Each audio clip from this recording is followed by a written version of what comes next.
নমস্কার সবাইকে। এই মুহূর্তে দাঁড়িয়ে আমাদের ভারতে যেটা সবথেকে বেশি চর্চার মধ্যে রয়েছে সেটা হলো রাফেল। 114টা রাফেল টোটাল আমাদের ভারতে আসতে চলেছে। নেক্সট মান্থেই ডিলটা ফাইনালাইজ হয়ে যাবে। নাও আপনার মনে আছে হয়তো ডোনাল্ড ট্রাম্প ক্রমাগত চেষ্টা করে যাচ্ছিলেন আমাদের ভারতের ওপরে F-35 ফাইটার জেটগুলোকে গছিয়ে দেওয়ার জন্য। সাথে রাশিয়াকেও দেখেছেন ক্রমাগত Su-57 জেটগুলোকে সেল করার চেষ্টা করছিল। Su-57 নিলে আমেরিকার তরফ থেকে স্যাংশন, আবার F-35 নিলে রাশিয়ার সাথে স্ট্র্যাটেজিক রিলেশনটাতে একটু আঘাত আসা।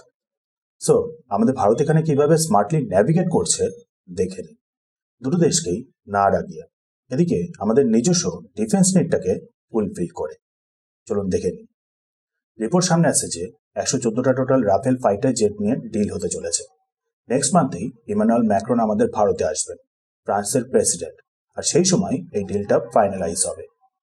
টোটাল জানেন অলরেডি আমাদের ভারতের কাছে 36টা রাফেল ফাইটার জেট রয়েছে এয়ারফোর্সের কাছে। তারপর আবার 26টাকে টোটাল আলাদা করে আবার অর্ডার করা হয়েছে নেভির জন্য, নেভেল ভেরিয়েন্ট।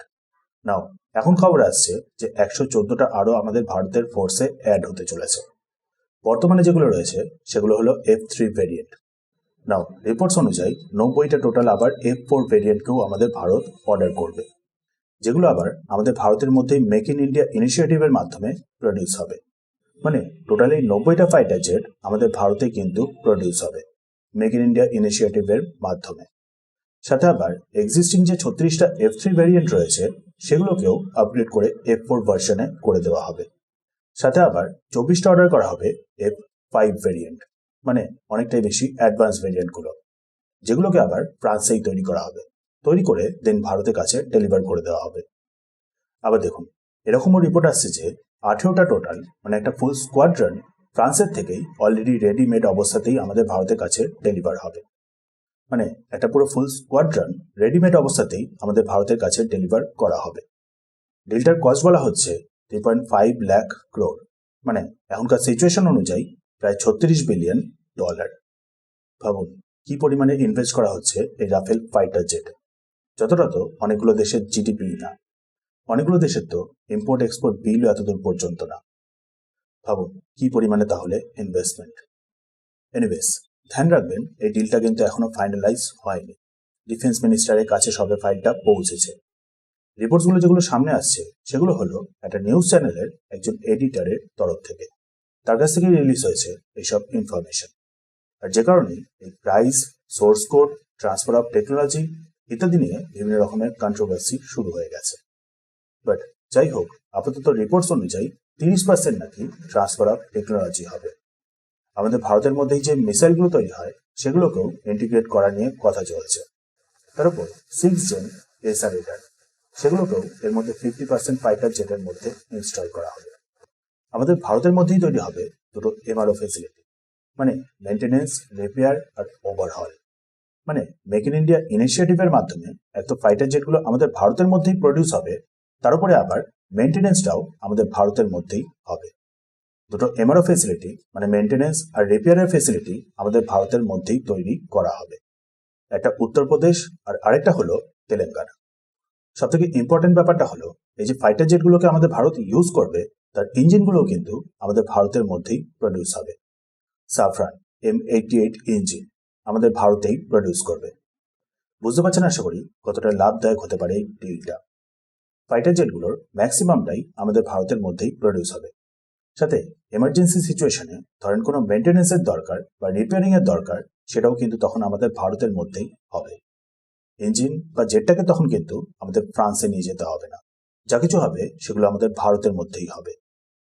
তার উপর অন্য কোনো দেশ ধরুন ফ্রান্সের এই রাফেল ফাইটার জেটগুলোকে ইউজ করছে, সেক্ষেত্রেও মেনটেনেন্স আর রিপেয়ারিং এর জন্য কিন্তু আমাদের এই ভারতের এমআরও ফেসিলিটিগুলোকেই ইউজ করা হবে। তাছাড়া ধরুন অর্ডার রয়েছে বাট ফ্রান্সের কাছে ডেলিভার করার মতন জেট অ্যাভেলেবেল নেই, সেক্ষেত্রে সেই ডেলিভারিটা আমাদের ভারতের থেকেও কিন্তু করা হতে পারে। তার উপর রাফেল ইউজ হবে M88 ইঞ্জিন, সেগুলো আমাদের ভারতের মধ্যেই প্রডিউস হবে। কিন্তু সেটা ছাড়াও সাফরানের সাথে কিন্তু আমাদের ভারতের আরও একটা ইঞ্জিন নিয়েও কথা চলছে, AMC এর ইঞ্জিন। আমাদের যে ভারতের 5th gen fighter jet project, সেটার ইঞ্জিনের কথাটাও সাফরান কোম্পানির সাথেই চলছে। সেক্ষেত্রে আবার আলাদা করে $7 বিলিয়ন ডিল, 100% টেকনোলজি ট্রান্সফার, সেই ইঞ্জিনটার ক্ষেত্রে। সাথে আবার আমাদের ভারতের মধ্যে যে ইন্ডিজিনাস মিসাইলগুলো ডেভেলপ হচ্ছে সেগুলোকে এই ফাইটার জেটগুলোর মধ্যে ইন্টিগ্রেশন করার ব্যাপারেও কথা চলছে। মানে বুঝতেই পারছেন, আমাদের ভারতের বর্তমান সরকার কিন্তু শুধুমাত্র জাস্ট ফাইটার জেট বাই করছে না, একটা পুরো ইকোসিস্টেমকে আমাদের ভারতের মধ্যেই এস্টাবলিশ করছে। ফিউচারে ধরেন 10 বছর পর বা 20 বছর পর গিয়ে আমাদের ভারতকে যাতে অন্য দেশ থেকে আর ফাইটার জেট বাই করতে না হয়, নিজেদের দেশের মধ্যেই যাতে ইকোসিস্টেমটা পুরো তৈরি হয়ে যায়। আর যার জন্যই এই এতটা বেশি পরিমাণে প্রাইস, এতটা বেশি কস্ট, $36 বিলিয়ন। সাথে আবার 5th জেন ফাইটার জেটের ইঞ্জিনের জন্য $7 বিলিয়ন। আপাততর জন্য টোটাল আরো 114টা রাফেল ফাইটার জেটের জন্য অর্ডার করা হচ্ছে। মানে বর্তমানে রয়েছে 36টা, 26টা আরো নেভির জন্য অর্ডার করা হয়েছে, সাথে এখনই আবার 114টা। মানে আর কিছু বছর পর আমাদের ভারতের কাছে টোটাল 176টা রাফেল ফাইটার জেট অ্যাক্টিভ অবস্থায় থাকবে। এবার দেখুন, আপনি এবার প্রশ্ন করতে পারেন যে তাহলে তেজাসের কি হলো? রাফেলে যদি এতটা পরিমাণে খরচ হয়ে যায় তাহলে আমাদের তেজাস প্রোগ্রামটার কি হবে?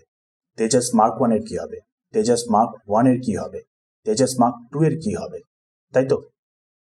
ওয়েল, সেদিক থেকেও কিন্তু টোটাল 40টা তেজাস মার্ক 1 অর্ডার করে রাখা, যার মধ্যে 38টা টোটাল অলরেডি ডেলিভার হয়ে গেছে। 180টা আবার তেজাস মার্ক 1 এ অর্ডার করে রাখা, যার মধ্যে 4টে অলরেডি ডেলিভার হয়ে গেছে। বাট ব্যাপারটা হলো এই ডেলিভারিগুলো কিন্তু খুবই স্লো হচ্ছে। এক তো আমেরিকান কোম্পানি ঠিক করে ইঞ্জিনগুলোকে ডেলিভার করছে না, দ্বিতীয়ত হাল মানে যে কোম্পানিটা তেজাস ফাইটার জেটগুলোকে প্রডিউস করছে সেই কোম্পানিটাও অনেকটা স্লো কাজ করছে। আমাদের ভারতের এই মুহূর্তে নিড হলো 42টা স্কোয়াড্রন। একটা স্কোয়াড্রনে 18টা করে ফাইটার জেট থাকে, টোটাল 42টা স্কোয়াড্রন আমাদের দরকার। সেখানে অ্যাক্টিভ রয়েছে মাত্র 28টা। 3-4 বছর পর জ্যাগুয়ারগুলো ফেজ আউট হয়ে গেলে সেই নাম্বারটা পৌঁছে যাবে সোজা 20-তে। দিয়ে আরো কিছু বছর পর যে নাম্বারটা পৌঁছে যাবে সোজা 16-তে। মানে মাত্র 16টা স্কোয়াড্রন অ্যাক্টিভ অবস্থায়। প্রত্যেকটা স্কোয়াড্রনে 18টা করে ফাইটার জেট থাকে। সেখানে 16টা স্কোয়াড্রন মানে মাত্র 288টা ফাইটার জেট। বুঝতেই পারছেন আমাদের এয়ারফোর্সের পাওয়ার কি পরিমাণে ডিপ্লেট হচ্ছে। আর্জেন্ট নিড আমাদের এয়ারফোর্সের জন্য অ্যাডভান্স বেশ কিছু ফাইটার জেটের, আর সেই কারণেই এই 114টা রাফেল ফাইটার জেটের ডিল। সো এর মানে কি ইউএস এর F-35 রাশিয়ার Su-57 গুলোকে একেবারে কি বাদ দিয়ে দেওয়া হলো? ওয়েল, F-35 এর ক্ষেত্রে হ্যাঁ, বাট Su-57 না। F-35 গুলোকে এখন ইউএস এর এয়ারফোর্সের কাছেই ঠিক মতন করে ডেলিভার করা যাচ্ছে না। তারপর জানেন F-35-এ কিল সুইচের ব্যাপার কিন্তু অবশ্যই আছে, সাথে আবার টেকনোলজি ট্রান্সফার তো ভাবাই উচিত না। তার উপর আবার F-35-এ আমাদের ভারতেই তৈরি করা মিসাইলগুলোকে ইন্টিগ্রেট করা যাবে না। সো বুঝতেই পারছেন কোনো বেনিফিট নেই F-35 গুলোকে অর্ডার করে।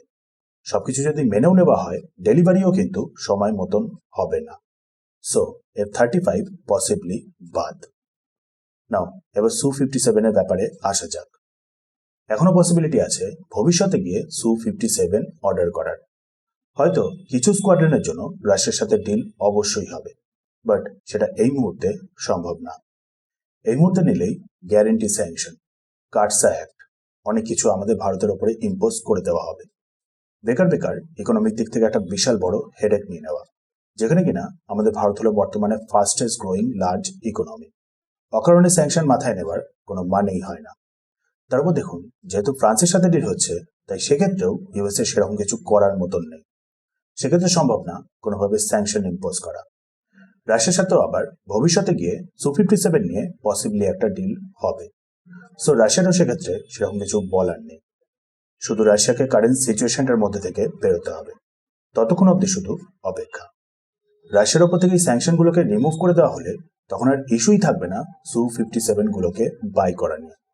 তখন গিয়ে ভারত Su-57 গুলোকে ফ্রিলি বাই করতে পারবে, আর যতদূর সম্ভব সেটাই হবে। মানে বুঝতেই পারছেন আমাদের ভারত এখন কিভাবে দুটো দেশের বিশাল প্রেশারের মাঝখান থেকে ন্যাভিগেট করছে। কোনো দেশই রাগ করলো না, এদিকে আমাদের ফাইটার জেটের ডিলটাও ফুলফিল হয়ে গেল, ভারতে একটা ইকোসিস্টেম ডেভেলপ হয়ে গেল। মানে বুঝতেই পারছেন এই রাফেল ডিলটা আমাদের ভারতের ক্ষেত্রে কতটা স্পেশাল হতে চলেছে। এখন শুধু নেক্সট মান্থে ফাইনাল ডিলটার ডিটেলসের ব্যাপারে জানার অপেক্ষা।